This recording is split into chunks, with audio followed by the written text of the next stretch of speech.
Bienvenue à ce nouveau numéro de la revue hebdomadaire de presse. Plusieurs sujets ont été traités par les journaux parus cette semaine. La récente affaire du coup d'État, le CNDP, l'assainissement ou encore la vie des partis politiques.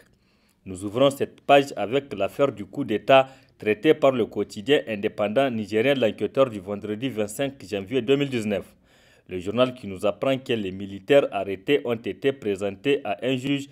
Ils sont poursuivis pour atteinte à la sûreté de l'État, note le journal. Le journal qui nous rappelle que plusieurs militaires et civils ont été interpellés à la mi-décembre 2018, tant à Niamey qu'à l'intérieur du pays. Il s'agit du colonel-major Soumana Zangina, du lieutenant-colonel Moru Himou, de l'ex-capitaine Kafougoume Manga et des marabouts. Toutes ces personnes ont été auditionnées ce jeudi 24 janvier par le juge d'instruction, précise le journal, selon qui le juge leur a signifié leur inculpation. Zangina et les autres seraient poursuivis pour atteinte présumée à la sûreté de l'État. Le pouvoir est-il persuadé de la réalité de cette nouvelle tentative de renversement? La troisième après celle d'août 2011 et de décembre 2015, s'interroge l'enquêteur. Réunion du CNDP, le net de l'opposition. C'est le titre en gros à la une du bi-hebdomadaire L'événement du 24 janvier 2019.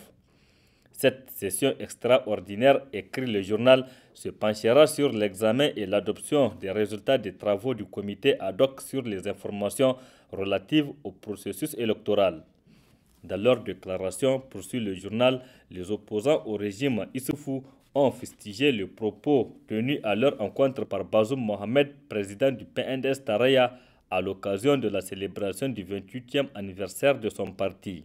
Selon l'événement, l'attitude boutefeu du candidat du PNDS confirme à suffisance sa posture déjà connue d'adversaire adhéré d'un processus électoral inclusif, honnête et équitable, précise le journal.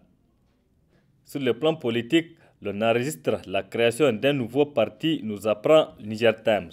RNDP Anema Banizumbu est le parti nouvellement créé par le général Munkaila Issa et ses camarades frustrés de Zamalahia. Mais comme on ne peut jamais apprendre la grimace à un vieux singe, écrit le journal, le lancement du parti du général Munkaila Issa est venu à un moment où toutes les forces vives sont rangées du côté de Moussa Barazé, président élu de l'ANDP Zamalahia. Lorsque le RNDP défile sur les grandes artères de la ville de Dosso pour se faire connaître du grand public, les militants de l'ANDP Zamalahia, eux, gardent leur sang-froid et attendent les échéances électorales pour démontrer leur force de frappe, rapporte Niger Times. Course à l'investiture du PNDS pour 2021, Hassoumi Massaoudou informe le président Issoufou de son intention de briguer la magistrature suprême. C'est l'un des titres à la une de l'hebdomadaire Le Courrier. La guerre de tranchées entre partisans de Hassoumi Massaoudou, ministre des Finances, et de Mohamed Bazoum, ministre de l'Intérieur, bat son plein, nous apprend Le Courrier. Selon ce journal, pour clarifier les choses avec le président Issoufou qui souffle le chaud et le froid, incapable de dire à Mohamed Bazoum ce qu'il confierait à de nombreux proches, le ministre des Finances a décidé de prendre le taureau par le corne, indique le journal, qui ajoute que le ministre des Finances est ferme dans sa résolution de demander aux instances du parti de lui accorder leur confiance, rapporte Le Courrier. Quant au canard déchaîné, lui, il nous apprend que Hama Amadou paralyse le moderne F.A. Lumana.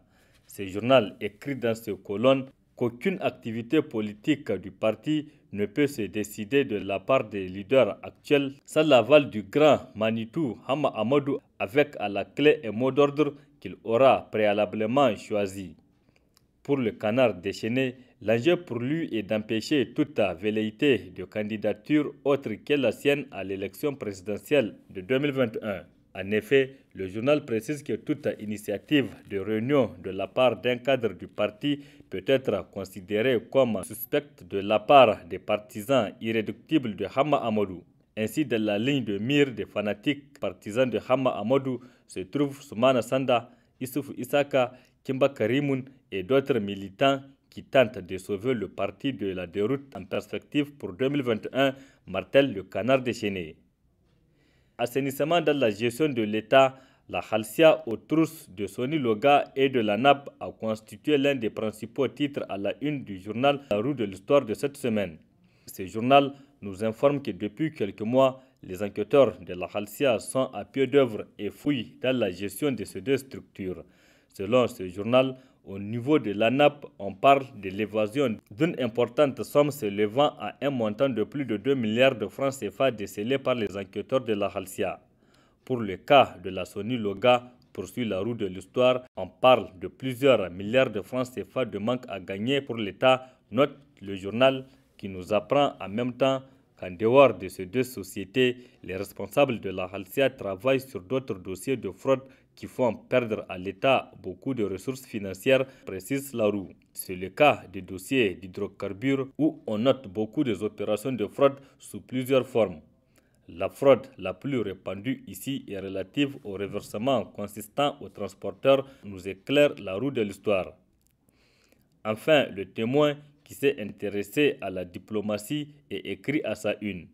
Pauvreté et immigration, le gouvernement italien accuse la France de continuer à coloniser et piller l'Afrique. Selon ce journal, pendant que le Premier ministre italien est au Niger pour renforcer la coopération pour la lutte contre l'immigration clandestine, une polémique a éclaté en Europe.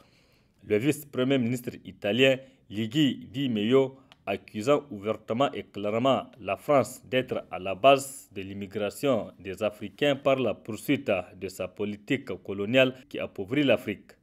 Si nous avons des gens qui quittent l'Afrique maintenant, c'est parce que certains pays européens et en particulier la France n'ont jamais cessé de coloniser l'Afrique, a-t-il déclaré, rapporte le Témoin. Une situation qui a amené ce journal à se demander: cela aidera-t-il les responsables africains à sortir de leur porteur? En tout cas, une question qui vaut son pesant de barils de pétrole et de kilogrammes d'uranium et aussi l'eau de prise de conscience du côté des peuples africains, conclut le Témoin. Ainsi prend fin cette revue hebdomadaire de presse. Rendez-vous plaise à Dieu la semaine prochaine avec toujours le même plaisir de vous servir.